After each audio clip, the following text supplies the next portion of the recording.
ఆహ్వానిద్దాం. ఒక మెగా ఈవెంట్లో వీరు ఖ్యాతిని 11వ అంతర్జాతీయ యోగ దినోత్సవం కార్యక్రమంలో సంసిద్ధత కార్యక్రమంలో భాగంగా నేడు యోగాంధ్ర 2025 కార్యక్రమాన్ని చేతులు బయటికి చూపిస్తూ తల పై భాగాన్ని తీసుకురావడానికి ప్రయత్నించి 2 చేతులు నెమ్మదిగా క్రిందికి, మరొకసారి 2 చేతులు భుజానికి సమాంతరంగా తీసుకుని వచ్చి 2 చేతులు అరచేతులు బయటికి చూపిస్తూ తల పై భాగాన్ని తీసుకురావడానికి ప్రయత్నించండి. భుజాల కదలికలు నెమ్మదిగా యథాస్థితికి 2 చేతులు పైకి తీసుకుని వెళ్ళి 2 చేతులు కిందకి తీసుకురావడానికి ప్రయత్నించండి. 2 కాళ్ళు ఒకదాన్ని కూడా దగ్గరకు ఉంచుకుంటూ మీ 2 చేతులు వెన్నుముక ఇరువైపులా ఉంచి నెమ్మదిగా శ్వాస తీసుకుంటూ వెనక్కి ఒగ్గడానికి ప్రయత్నించండి. అర్ధ చక్రాసన. ఎడమ చేతిని ధ్యానముద్ర లేదా చిన్ముద్ర, మీ ఎడమ చెయ్యి బొటన వేలు చూపుడు వేలు మోకాలుపై, మీ కుడి చెయ్యిని నాసికా ముద్ర చూపుడు వేలు నిత్య సమత్వ స్థితిలో ఉండేలా నిశ్చయించుకున్నాను. ఈ స్థితిలోకి చేరటానికి ఉన్నత ఆత్మాభివృద్ధికి కృషి చేస్తాను. నేను ప్రదేశంలో ఇవాళ యోగాంధ్ర కార్యక్రమం నిర్వహించుకోవటం చాలా ఆనందదాయకంగా ఉంది. ప్రత్యేకించి నాకు చాలా గర్వదాయకంగా కూడా ఉంది. ఎందుకంటే ఇంత పెద్ద ఎత్తున కార్యక్రమం జరుగుతుందని నేను కూడా ఊహించలే. నేను కూడా ఎగ్గొట్టాలని చాలా ప్రయత్నం చేయాలనుకున్నా వచ్చా. ఎందుకంటే గాంధీ గారు జీవితంలో ఒక సంఘటన ఉంది. ఒక తల్లి ఒక పిల్లవాడిని తీసుకుని గాంధీ గారి దగ్గరికి వస్తుంది.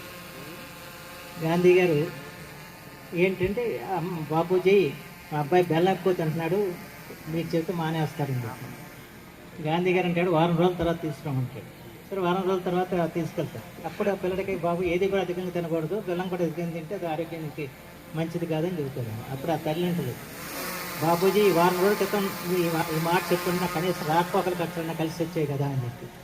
అప్పుడు గాంధీ గారు అంటే, వారం రోజుల క్రితం వరకు కూడా నేను బెల్లం తింటా, మీ అబ్బాయిని మానన్నట్టు చెబుతాను, ఈ వారం నుంచి బెల్లం మానేస్తాను కనుక ఇవాళ చెప్పడానికి అర్హత లభించిందని చెప్పి. ఎందుకంటే యోగా గురించి చెప్పడానికి నాకు అర్హత లేదు. ఎందుకంటే మా నాన్నగారు మండలవెల్లి కృష్ణారావు గారు ఒక మహత్తరమైన వ్యక్తిని నాకు యోగా నేర్పడానికి అప్పగించారు. ఆయన సామాన్యుడు కాదు, 90 సంవత్సరాల వయస్సు, యోగా మీద అనేక గ్రంథాలు రాసినవాడు, హిమాలయాల్లో తపస్సు చేసినవాడు. ఆయన పేరు ఎస్ఎన్స్. ఆ 90 సంవత్సరాల వయసులో మా ఇంటికి వచ్చి నాకు యోగా నేర్పడానికి ప్రయత్నం చేసేవాడు. కానీ మనకు వంట పట్ల ఇవాళ బాధపడుతున్నాం చూసిన తర్వాత. ఇవాళ కాలు వంగట్లా చేయాలంటే అంటే ఆ రోజున కానీ ఆ ఎస్ఎన్స్ గారిని అనుసరించి కానీ నేర్చుకుని ఉంటే వాళ్ళ ఆరోగ్యపరంగా ఎంత బాగా ఉండేదా అని అనిపిస్తాను. అంచేత నేను అందరికీ మనం చేసేది అంటే, ఇప్పుడు మా బొట్టలు అంటే ఇప్పుడు ఎలా మళ్ళా మంచుకుంటామో తెలియదు కానివ్వండి, ప్రతి ఒక్కరు కూడా దీన్ని అనుసరించాలి, ఆరోగ్యాన్ని కాపాడుకోవాలని చెప్పి మాత్రం కోరుతున్నాను. అందులో ఈ రోజున దాదాపు 2000 సంవత్సరాల క్రితం బౌద్ధాన్ని ఇక్కడి నుంచి ఇతర దేశాలకి పంపించిన దాంట్లో ఘంటసాల బౌద్ధ క్షేత్రం చాలా ప్రాధాన్యతను సంతరించుకుంది. మన భారతీయ యోగాకి 1000 సంవత్సరాల చరిత్ర ఉన్నప్పుడు కూడా ఆ యోగాని అనుసరించే గౌతముడు బుద్ధుడే అన్న విషయం మనం గుర్తుంచుకోవాల్సిన అవసరం. ఇక్కడ చూసారు, బుద్ధుడి యొక్క బొమ్మలన్నీ చూస్తున్నప్పుడు అన్నీ యోగ ముద్రలో ఉన్నాయి, ధ్యాన ముద్రలో ఉన్నాయి. యోగాన్ని ధ్యానాన్ని అనుసరించి ఒక సామాన్యుడైన ఒక గౌతముడు, బుద్ధుడు అంటే జ్ఞానవంతుడు అయ్యాడంటే అది దానికి కారణం ఏంటంటే యోగా అని చెప్పి మాత్రం మనం గుర్తుంచుకోవాల్సిన అవసరం.